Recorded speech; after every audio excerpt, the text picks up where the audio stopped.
Assalamualaikum warahmatullahi wabarakatuh.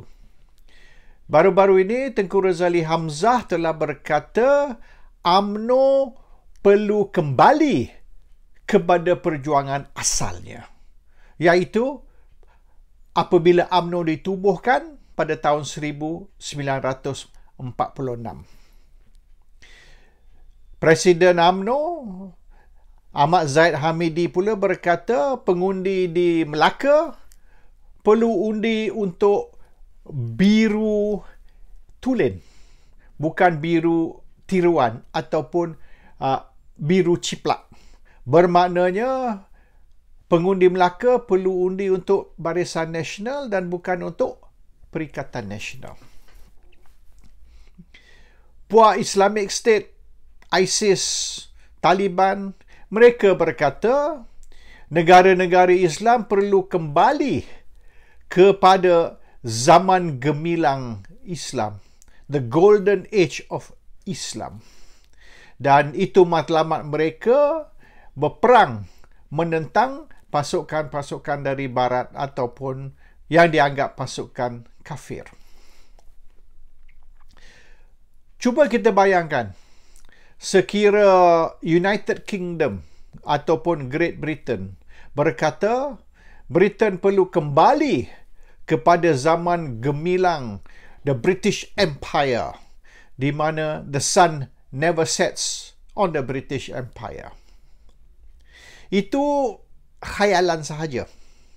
Kerana janganlah cerita nak kembali kepada British Empire. United Kingdom pun tak tahu boleh pertahan atau tidak. United Kingdom akan berpecah menjadi the Ununited Kingdom apabila Scotland, Wales dan Ireland berpisah ataupun keluar dari Great Britain dan United Kingdom, dan akhirnya apa yang kita kenal sebagai UK hari ini akan hanya tinggal the Kingdom of England, bukan United Kingdom, the Kingdom of England sahaja. Seluruh dunia, Roman Empire collapse, the Greek Empire collapse, Persian Empire collapse. Akhir sekali, the Habsburg Empire, the Holy Roman Empire, dan juga the Ottoman Empire, semua collapse. Russia collapse. Hari ini Russia tinggal satu negara sahaja, bukan lagi USSR seperti dulu. Zaman moden ini bukan lagi zaman empire. Dan sekiranya matlamat UMNO ialah untuk kembali kepada perjuangan UMNO atau matlamat UMNO tahun 46, itu satu rancangan yang boleh dianggap sebagai unrealistic, tidak praktikal langsung. Kita tengok tahun 1999 apabila tercetusnya pergerakan reformasi. Masa itulah UMNO mula merosot. Pengaruh dan populariti UMNO boleh dianggap sebagai mula menurun apabila Anwar Ibrahim keluar dari UMNO atau ditendang keluar dari UMNO, dan bukan saja PKR tapi Barisan Alternatif, satu gabungan coalition baru ditubuhkan untuk melawan UMNO dan Barisan Nasional. Semasa itu, pengundi yang berdaftar tak sampai 10 juta, 9 juta lebih saja. Yang keluar mengundi itu dalam 8 juta. Jadi sentimen rakyat pengundi semasa itu berbeza dengan pilihan raya yang akan datang. Dan sekira golongan bawah 21, iaitu umur 18 hingga ke 21 didaftar sebelum pilihan raya akan datang, maka jumlah pengundi akan meningkat kepada 22 juta. Bila pengundi Malaysia tak sampai 10 juta, sudah berubah sentimen rakyat. Tidak lagi rakyat pengundi menghayati perjuangan UMNO tahun 46. Dan kita nampak bahawasanya sentimen sikap pengundi sudah mula berubah.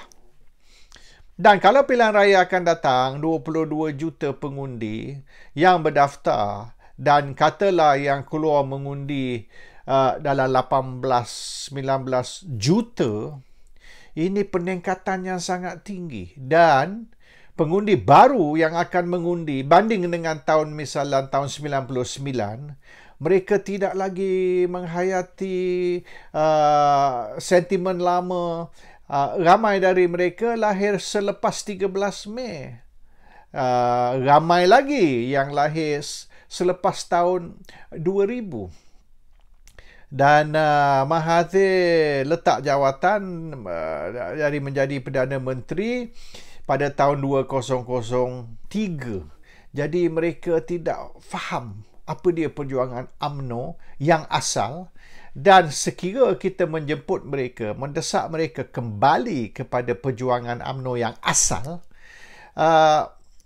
itu satu strategi yang tidak akan membantu UMNO. Dan UMNO hari ini, banding dengan UMNO dulu, UMNO hari ini tidak boleh memerintah kalau sekira UMNO sahaja. UMNO hanya boleh memerintah dalam satu gabungan. Soalan dia nak bergabung dengan ataupun coalition dengan parti mana, itu soalan yang kedua. Tapi sekira UMNO nak memerintah tanpa rakan-rakan di dalam, tak kisahlah Pakatan Harapan, Barisan Nasional, Perikatan Nasional ke apa saja pakatan yang UMNO memilih, satu pakatan masih perlu. Cuma rakan dalam pakatan tersebut saja perlu ditentukan. Dan UMNO berkata sekiranya UMNO Barisan Nasional menang pilihan raya Melaka, mereka sanggup berpakat dengan parti lain untuk menubuhkan kerajaan. Sekira UMNO Barisan Nasional memenangi pilihan raya Melaka dengan satu majoriti yang tinggi, iaitu katalah 18 kerusi dari 28, UMNO tidak akan berpakat dengan sesiapa. Sekira UMNO menang minoriti, tapi minoriti yang terbesar, the largest minority, maka UMNO terpaksa berpakat dengan parti lain oleh kerana UMNO tidak cukup kerusi ataupun barisan tidak cukup kerusi untuk nak menubuhkan satu kerajaan.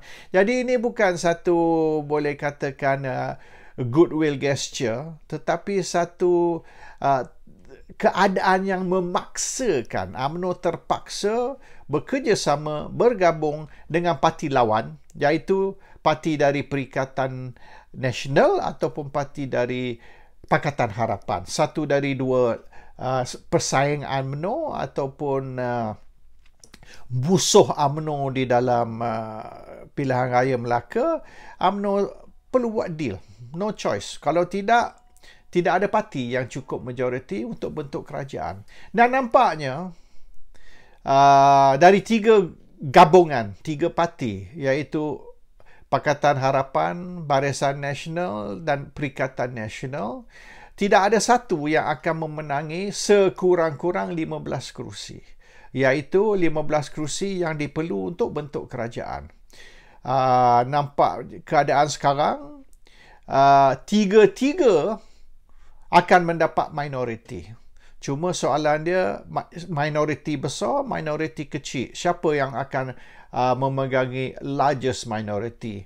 Kalau UMNO menang minoriti yang terbesar sekalipun, it's still a minority, bukan majority untuk bentuk kerajaan. Ini kerana persaingan tiga penjuru, pertandingan tiga penjuru, di mana boleh dianggap ketiga-tiga gabungan tersebut, Pakatan, Barisan dan juga Perikatan, tiga-tiga tidak popular dan tiga-tiga tidak akan mendapat satu majoriti. Ini yang keadaan sebenar. Dan ini juga oleh kerana sikap pengundi, sikap rakyat hari ini, sentimen rakyat hari ini bukan sentimen tahun 46, bukan sentimen zaman 13 Mei, bukan sentimen dasar ekonomi baru. Ramai orang Melayu sendiri merasa yang mereka tidak perlu dasar ekonomi baru. Mereka tidak perlu perjuangan untuk bangsa dan juga agama. PAS juga tidak mendapat sambutan dari orang Melayu. Janganlah cerita dari orang bukan Melayu, bukan Islam lagi. Mereka benci PAS sebab mereka benci Islam. Simple. Mereka anggap Islam ni sebagai satu agama ganas, agama yang tidak menghormati hak asasi, human rights, civil liberties tidak dihormati, dan isu murtad misalnya, orang Islam nak keluar Islam dan memeluki agama Kristian misalnya, tidak dibenar. Isu arak, isu macam-macam yang berkait dengan morality atau isu moral, yang di mana orang Melayu pun menentang. Tak usah kira lah orang bukan Melayu. Jadi mereka melihat PAS ni sebagai perjuangan ketinggalan zaman. Perjuangan yang sudah lapuk, outdated. UMNO juga, oleh kerana perjuangan UMNO ialah berdasar kepada nasionalisme dan hak ataupun kepentingan orang Melayu, dan mereka tidak melihat orang bukan Melayu, dan juga ramai orang Melayu tidak melihat ini sebagai satu perjuangan nasionalisme atau nasionalisme, tetapi perjuangan perkauman, racism, dan mereka dihasut oleh pembangkang bahawasanya UMNO ialah parti resis, perjuangan UMNO ialah perjuangan resis dan perlu ditolak. Oleh kerana hari ini racism ditolak di seluruh dunia. Dan racism dianggap sebagai satu kesalahan yang sangat besar di dunia barat. Satu kesalahan yang lebih dahsyat dari membunuh kanak-kanak dan wanita Islam di Timur Tengah. Mereka lebih membincang, lebih hangat bergaduh tentang isu racism daripada isu orang tidak berdosa dibunuh di negara-negara Islam.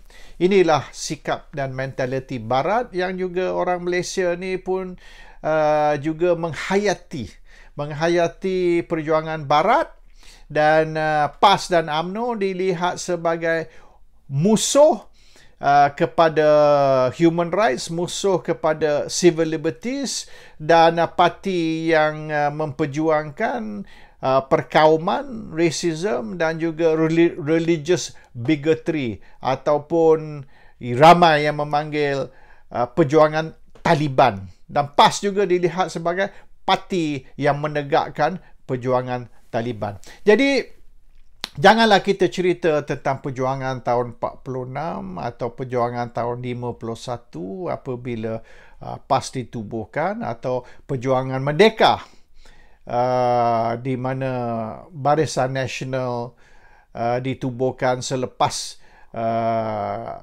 Parti Perikatan hampir kalah pilihan raya tahun 69. All this is outdated. The new voters yang boleh dianggap 2/3 dari pengundi ialah boleh dianggap sebagai pengundi selepas tahun 99. Tahun 99 bila mula reformasi mula tercetus, pergerakan reformasi dianggap sebagai satu tsunami baru. Pengundi yang boleh katakan mengundi untuk pembangkang tak sampai 4 juta dari jumlah 9 juta lebih pengundi yang daftar. Tak sampai 4 juta yang mengundi. Pilihan raya akan datang, sekiranya katalah 18 juta pengundi keluar, jumlah pengundi yang akan mengundi untuk politik baru yang dianggap bukan politik lapuk atau politik ketinggalan zaman, iaitu yang diamalkan oleh UMNO dan PAS, ia akan berganda 3 kali. 3 kali ganda pengundi akan mengundi untuk politik baru. Jadi kalau UMNO, PAS, baik barisan, baik Perikatan Nasional sekalipun, kalau mereka nak dapat sokongan ataupun undi pengundi baru, maka mereka kenalah menaja, kena menegakkan apa yang dipanggil sebagai politik baru. Jadi kalau kita duk cerita kembali ke tahun 46, kembali kepada perjuangan asal, kembali kepada perjuangan ketuanan Melayu atau perjuangan ketuanan Islam, maka parti-parti tersebut akan ditolak, akan di-reject oleh pengundi. Tapi kita tengok apa akan berlaku di Melaka.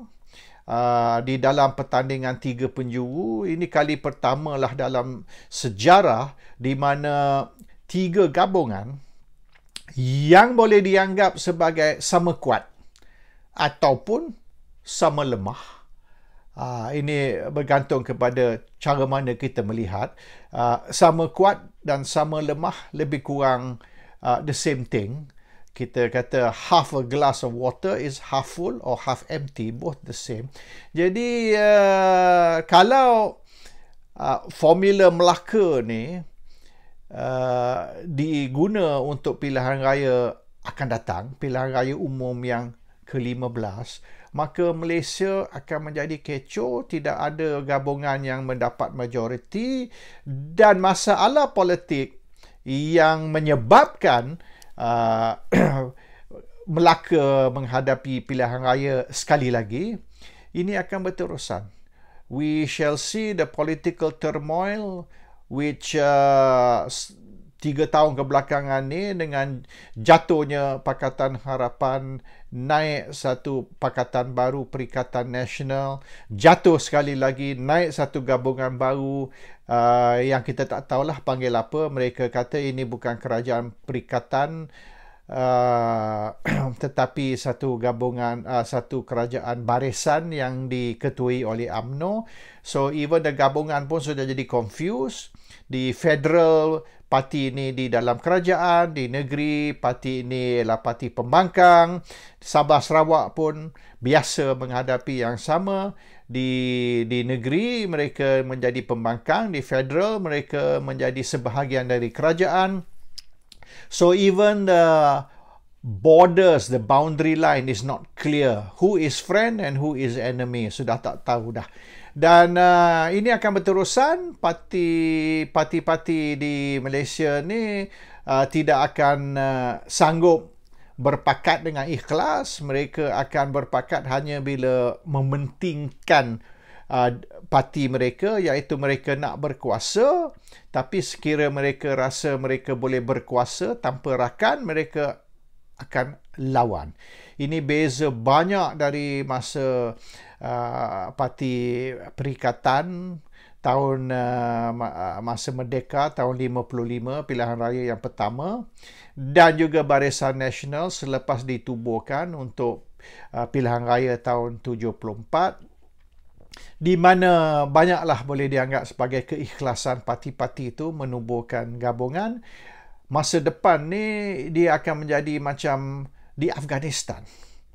Mereka bergabung hanya untuk melawan Rusia atau melawan Amerika Syarikat. Apabila Rusia undur atau bila kerajaan yang ditaja oleh Amerika jatuh, mereka akan berperang sama sendiri. Dan boleh anggap ramai lagi rakyat menderita, ramai lagi orang mati di dalam civil war, perang persaudaraan, banding dengan mereka menentang kuasa-kuasa barat ataupun kuasa besar seperti Rusia dan Amerika.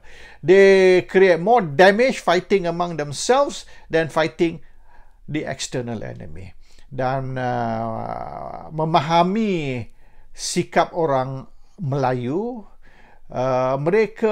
orang Melayu ni sanggup bakar kelambu kalau marah nyamuk. Mereka ni, orang Melayu ni kamikaze. Kalau mereka terpaksa bom kampung untuk nak bunuh musuh mereka, mereka akan buat walaupun mereka juga akan menderita. Inilah masalah orang Melayu, dan orang Melayu memang tidak pernah bersatu dari dulu lagi.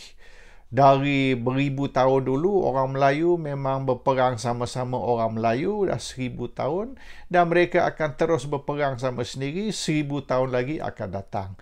Orang Melayu ni dia tidak belajar, dia tidak insaf, dia tidak mementingkan persatuan ataupun perpaduan. Apa yang mereka nak pasal ego, mereka nak rasa yang mereka ni gagah dan mereka boleh menawan orang yang mereka anggap sebagai musuh.